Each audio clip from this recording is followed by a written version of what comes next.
One India Kannada YouTube ಚಾನಲ್ಗೆ ಸ್ವಾಗತ. ನಾನು ಸಂದೀಪ್. ಭಾರತ ಮತ್ತು ಆಸ್ಟ್ರೇಲಿಯಾ ನಡುವೆ ನಡೆಯುತ್ತಿರುವಂಥ ಮೂರನೇ ಟೆಸ್ಟ್ ಪಂದ್ಯದಲ್ಲಿ ಇಂದು ಎರಡನೇ ದಿನ ಆಸ್ಟ್ರೇಲಿಯಾ ತನ್ನ ಬ್ಯಾಟಿಂಗನ್ನು ಮುಂದುವರಿಸ್ತಾ ಇದೆ. ದೊಡ್ಡ ಮೊತ್ತದತ್ತ ಒಂದು ಆಸ್ಟ್ರೇಲಿಯಾದ ಒಂದು ಸ್ಕೋರ್ ಹೋಗ್ತಾ ಇರುವಂಥದ್ದನ್ನು ನಾವು ನೋಡ್ಬೋದು. ಸದ್ಯಕ್ಕೆ ಆಸ್ಟ್ರೇಲಿಯಾದಲ್ಲಿ ಸ್ಟೀವನ್ ಸ್ಮಿತ್ ಮತ್ತು ಗ್ಲೇನ್ ಮ್ಯಾಕ್ಸ್ವೆಲ್ ಅವರು ಕ್ರೀಸ್ನಲ್ಲಿ ಆಡ್ತಾ ಇದ್ದಾರೆ.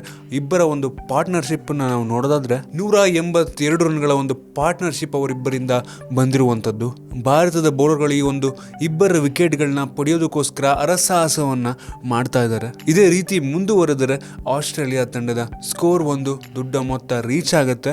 ಅದು ಭಾರತಕ್ಕೆ ತುಂಬಾ ಕಷ್ಟಕರ ಸನ್ನಿವೇಶಗಳನ್ನ ಕ್ರಿಯೇಟ್ ಮಾಡೋದಂತೂ ಖಂಡಿತ. ಈ ಒಂದು ಪಂದ್ಯದಲ್ಲಿ ವಿರಾಟ್ ಕೊಹ್ಲಿ ಅವರಿಗೆ ವಿಶ್ರಾಂತಿಯನ್ನ ನೀಡಲಾಗಿದೆ. ಏನಕ್ಕೆಂದ್ರೆ ನಿನ್ನೆ ನಡೆದಂತಹ ಪಂದ್ಯದಲ್ಲಿ ಅವರಿಗೆ ಭುಜದ ಗಾಯದಿಂದಾಗಿ ಅವರಿಗೆ ಇಂಜುರಿ ಆಗಿತ್ತು. ಆದ ಕಾರಣ ಇವತ್ತು ಈ ಒಂದು ಪಂದ್ಯದಲ್ಲಿ ರಹಾನೆ ಅವರಿಗೆ ಕ್ಯಾಪ್ಟನ್ಸಿಯನ್ನ ಕೊಟ್ಟು ಕೊಹ್ಲಿ ಅವರಿಗೆ ವಿಶ್ರಾಂತಿಯನ್ನ ನೀಡಲಾಗ್ತಿದೆ. ಆಸ್ಟ್ರೇಲಿಯಾ ತಂಡವನ್ನ ಮೊದಲ ಸೆಷನ್ ಒಳಗೇನೆ ಆಲ್ಔಟ್ ಮಾಡಿದ್ರೆ ತುಂಬಾ ಒಳ್ಳೇದು. ಏನಕ್ಕೆ ಅಂದ್ರೆ ಮೂರನೇ ದಿನದಿಂದ ಈ ಒಂದು ಪಿಚ್ ಸ್ಪಿನ್ನರ್ಗಳಿಗೆ ತುಂಬಾ ಹೆಲ್ಪ್ ಮಾಡುತ್ತೆ. ಆದ ಕಾರಣ ಒಂದು ಸ್ಕೋರ್ ಮಾಡೋದು ತುಂಬಾ ಕಷ್ಟ. ಆದ್ರಿಂದ ಈ ಒಂದು ದಿನನೇ ಮೊದಲ ಸೆಷನ್ ಒಳಗೇನೆ ಆಲ್ಔಟ್ ಮಾಡ್ಕೊಂಡ್ರೆ ಭಾರತಕ್ಕೆ ಬ್ಯಾಟ್ ಮಾಡುವಂತ ಅವಕಾಶ ಸಿಗುತ್ತೆ. ಒಂದು ದೊಡ್ಡ ಮೊತ್ತವನ್ನ ಲೀಡ್ ಆಗಿ ಕೊಡಬಹುದು ನಮ್ಮ ಭಾರತ.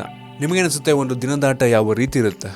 ಭಾರತ ಎಷ್ಟು ಬೇಗ ಈ ಒಂದು ವಿಕೆಟ್ ಅನ್ನ ತಗೊಳುತ್ತೆ? ಕೆಳಗಡೆ ಕಾಮೆಂಟ್ ತಿಳಿಸಿ. ನಿಮ್ಗೆ ಅದ್ರ ವಿಡಿಯೋ ಇಷ್ಟ ಆಗಿದ್ರೆ ಲೈಕ್ ಮಾಡಿ, ಶೇರ್ ಮಾಡಿ. ಇದೇ ರೀತಿ ನಮ್ಮ ಬೇರೆ ಬೇರೆ ವಿಡಿಯೋಗಳಿಗೆ ಒನ್ ಇಂಡಿಯಾ ಕನ್ನಡ ಯೂಟ್ಯೂಬ್ ಚಾನಲ್ಗೆ ಸಬ್ಸ್ಕ್ರೈಬ್ ಮಾಡಿ. ಧನ್ಯವಾದ.